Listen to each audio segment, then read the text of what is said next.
어서오세요. 괴담 들려주는 낚시꾼 괴담로 괴담집사입니다. 낚시도 안되는데 제가 괴담 하나 떨어드릴게요. 단페님들, 누군가 믿기 힘든 초자연적인 어떤 어려운 상황에 놓였다고 말을 하면서 입이 얼었어. 어쨌든 그러면서 도움을 청한다면 그 이야기 경청하고 진지하게 받아들일 것 같으세요? 아니면 가짜는 소리라며 무시할 것 같으세요? 그리고 다른 사람에게 어떤 말을 했을 때 그때 상대가 자신의 이야기를 어떻게 받아들이길 원하시나요? 이번 이야기는 비타님께서 보내주신 사연입니다. 비타님, 사연 제보 감사합니다. 그럼 비타님의 기묘한 이야기, 느낀 그대로를 위해 보내주신 그대로 떨어보겠습니다.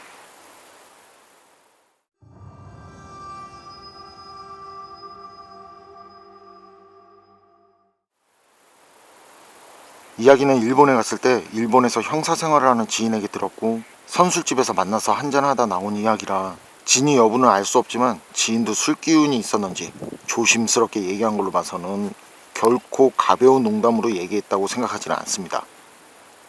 헤이세이 29년 2017년에 있었던 일이라고 합니다.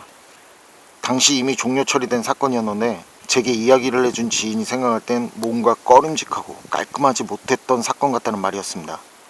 이야기는 사건과 관련된 한 남자의 메모장에서 시작합니다. 그리고 그 남자가 메모장에 남긴 내용을 정확하게 기억하진 못하지만 최대한 기억해서 전할 수 있도록 하겠습니다. 메모장에 적힌 내용은 이렇게 시작합니다. 온몸에 부적을 지니고 다니는 남자가 있었다. 그는 늘 몸 이곳저곳에 부적이나 신물이라고 하는 것을 주렁주렁 달거나 붙이고 다녔다. 그는 이따금씩 알 수 없는 소리를 했다.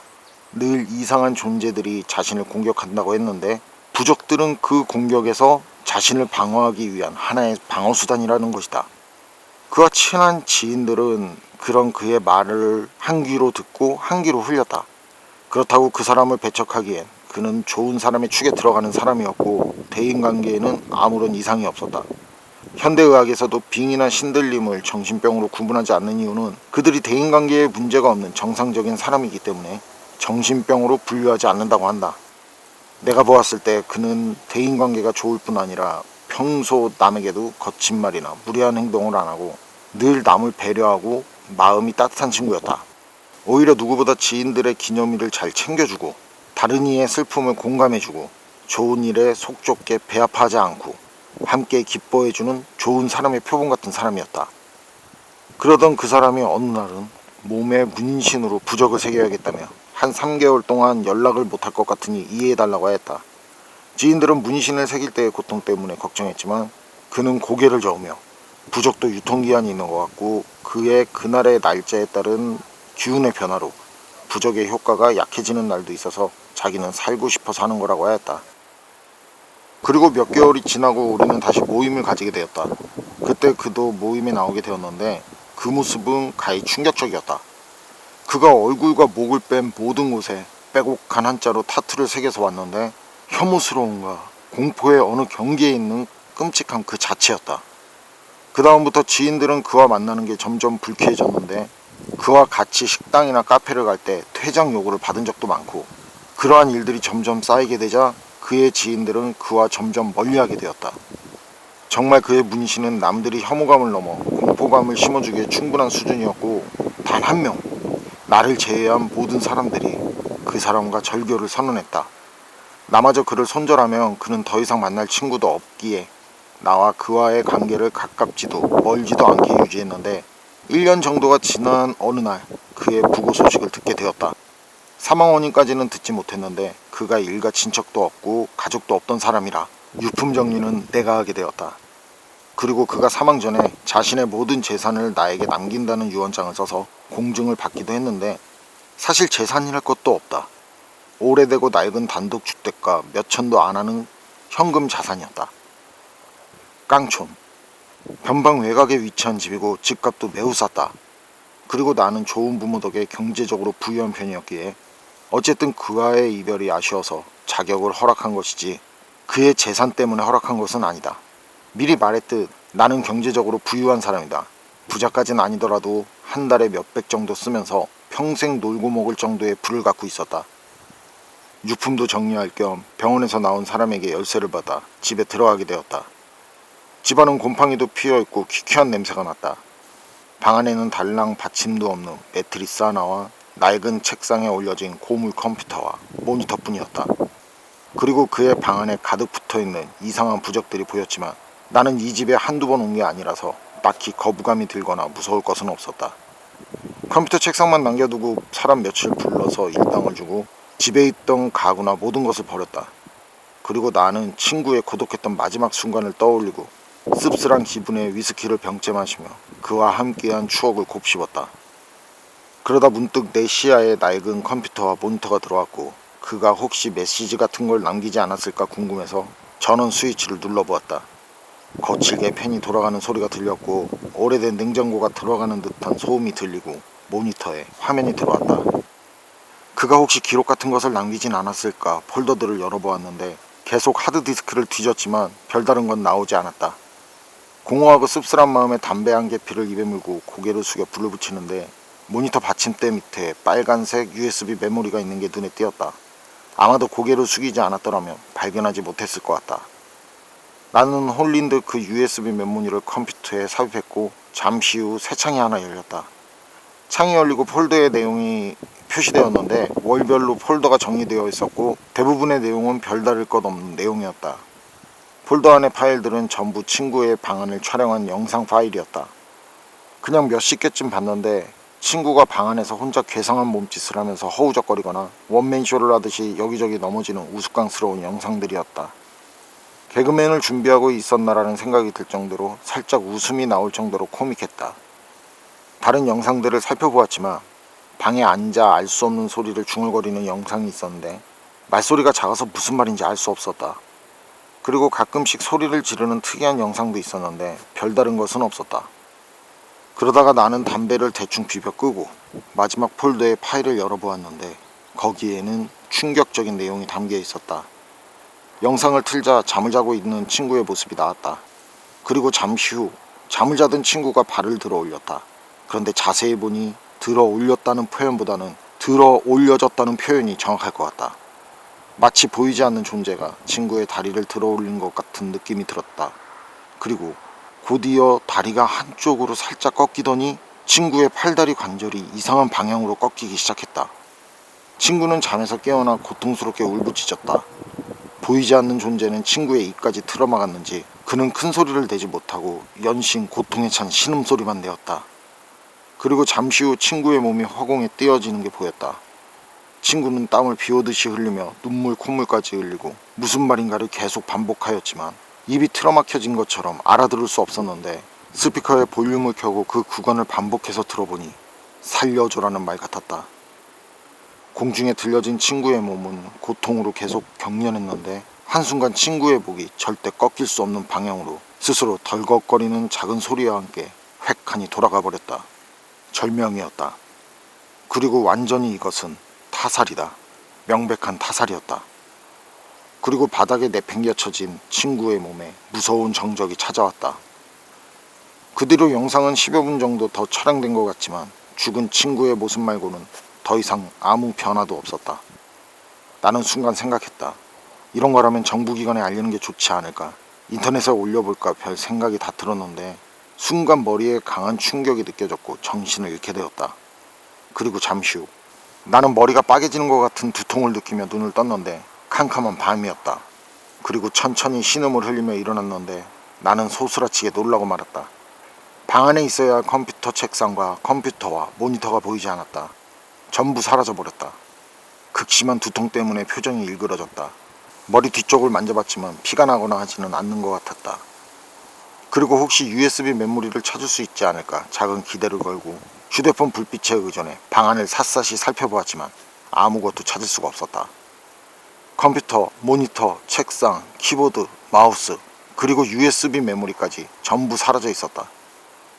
이후에 무언가를 더 알아보려고 사리탕정도 써보고 갖가지 노력을 했지만 아무것도 알아낼 수 없었다. 그 시간에 누가 출입했는지 차량 통행 정보나 CCTV 영상을 찾아보려고 했지만 그 시간대의 모든 영상은 전산 오류로 인해 삭제되었다는 앵무새 같은 똑같은 답변만 들었다. 나는 자각하게 되었다. 누군가 이 사실을 은폐하려 한다는 것을 말이다.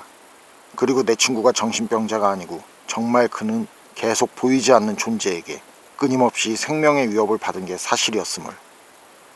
필력이 부족한 본인의 이야기는 무섭지 않은 이야기지만 이 이야기는 사실이다.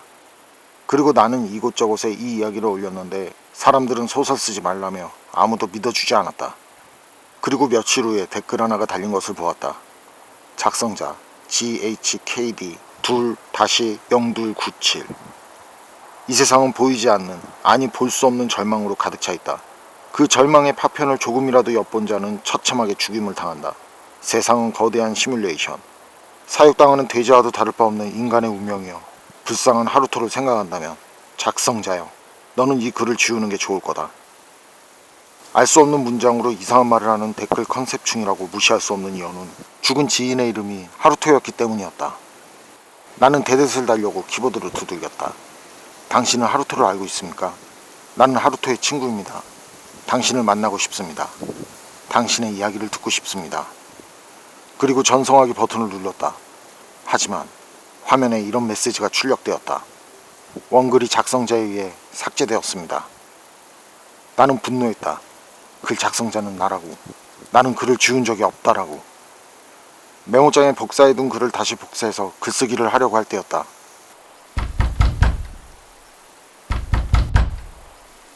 누군가 집 대문을 두드렸다. 나는 독립한 후 혼자 살고 있었기에 집에는 나뿐이었다. 나는 인터폰을 켜 방문자가 누구인지 살펴보았다. 인터폰의 화면을 보자 검은색 양복을 입은 남자가 한 명 서 있는 게 보였다. 인터폰 버튼을 눌러 말했다. 누구세요? 남자는 짙은 갈색의 선글라스를 쓰고 있었고 머리를 단정하게 올백으로 뒤로 넘긴 날카롭게 생긴 중년 남자였다. 남자는 입가에 미소를 지으며 말했다. 유스케 씨, 그 글 한 번만 더 올리면 너랑 네 가족은 물론 네가 아는 모든 사람들이 죽게 될 거야. 이거 경고하는 거야. 쓸데없는 짓 말고 조용히 살아요. 알겠어? 그러고는 무거운 웃음소리와 미소. 그리고 남자는 자기가 할 말만 하고 돌아서서 화면에서 멀어졌다. 웃기는 소리였다. 이런 것에 겁먹을 내가 아니다. 나는 다시 글을 올리기 위해 컴퓨터가 있는 곳으로 몸을 틀었는데 없다. 마치 한 공간을 통째로 도려낸 것처럼 내 컴퓨터와 모니터, 키보드 마우스가 있어야 할 책상 자체가 통째로 사라져 있었다. 모든 것은 그대로인데 컴퓨터 책상만 그 공간을 통째로 전이라도 시킨 것처럼 없었다. 마치 처음부터 존재하지 않았던 것처럼 말이다. 다만 그곳에 컴퓨터 책상이 있다는 것을 아는 건 책상 밑에 먼지가 아니었다면 그조차도 나의 망상이거나 정신분열이 아닌가 생각되었을 것이다. 그리고 그 이후부터 나는 몇 년 동안 공포에 떨며 살았다. 누군가 나를 쫓아오는 것은 아닌가, 이런 생각에 항상 뒤를 보면서 확인하게 되었고, 누군가 시음을 해보라며 건넨 음료도 독이 들어있을지 모른다며 마시지 않았고, 누군가 이유 없는 친절을 베풀며 거칠게 화내며 경계해야 했다. 그리고 이런 나의 광증은 더욱 심해져갔고 나는 가족들의 신고로 정신병원에 강제로 들어가게 되었다.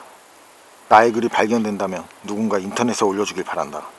아마도 이 글이 발견되었다면 나는 더 이상 이 세상 사람이 아닐 것이다. 이 세상은 여러분이 알 수 없는 끔찍한 음모로 가득 차 있다. 그들의 존재가 무엇인지, 나의 친구를 죽음으로 몰아넣은 것이 무엇인지, 나에게 알 수 없는 댓글을 쓴 자는 누구인지, 그날 검은 양복을 입고 나를 찾아왔던 남자는 누구인지 나는 아직도 알 수 없다. 전부, 하나도 파악조차 할 수 없다. 아마도 영원히 알 수 없지 않을까 생각된다. 아니, 죽어서도 영원히 알 수 없을 것이다. 메모장의 내용은 이렇게 끝이 났고, 그의 메모장과 마지막 기록을 본 건 지인과 지인의 상사였는데, 지인의 상사가 담배를 대충 비벼 끄며 옆에 서 있는 지인에게 말했다고 합니다. 정신병인 거겠지. 그러고는 하얀 담배 연기를 보고서 위로 뱉던 그는 대충 서류 정리를 정리하고 병원을 나섰고, 그 뒤 사건은 상식적으로도 이해가 되지 않을 정도로 빠르게 마무리되었다고 합니다. 제가 선술집에서 지인에게 들은 이야기는 여기까지입니다.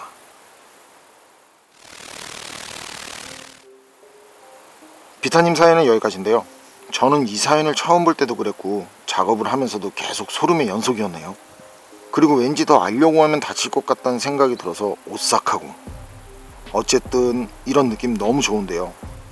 그건 그렇고, 그렇죠, 누구나 그럴 거예요. 말 같지 않은 상황을 얘기하면 자신이 직접 경험하기 전까지는 그걸 무시하고 비웃고 뭐 그럴 거예요. 그런데 그런 상황을 자신도 직접 경험하고 그걸 똑같이 다른 사람들에게 얘기했는데 똑같이 무시당하고 비웃음의 대상이 된다면 어떨까요? 그럼 아마 많이 외로울 거예요. 이 사연 제 개인적으로는 말이죠. 적어도 누군가가 괴로움을 얘기하고 고민을 얘기하면 최선을 다해 들어는 줘야겠다는 그런 생각이 드는 사연이었습니다. 교담록 오늘 이야기는 여기까지입니다. 그럼 전 다음에 또 다른 사연으로 찾아뵙겠습니다. 늘 건강하시고 평온하세요. 함께 해주셔서 고맙습니다.